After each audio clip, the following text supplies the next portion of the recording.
Imagine a bustling harbor, ships coming and going, when suddenly the world changes in an instant.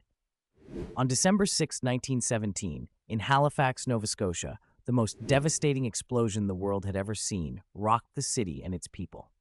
The tragedy began with the SS Mont Blanc, a French cargo ship loaded with explosives, colliding with the Norwegian vessel SS Emo in the Narrows, a strait connecting the upper Halifax harbor to Bedford Basin.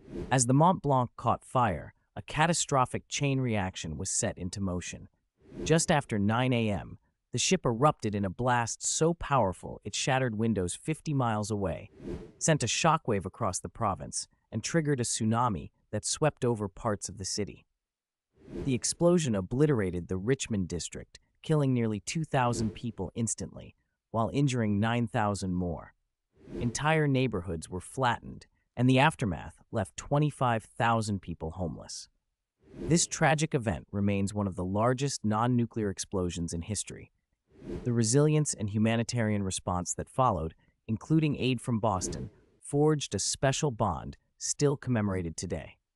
The Halifax explosion stands as a stark reminder of the fragile balance between human advancement and catastrophic disaster.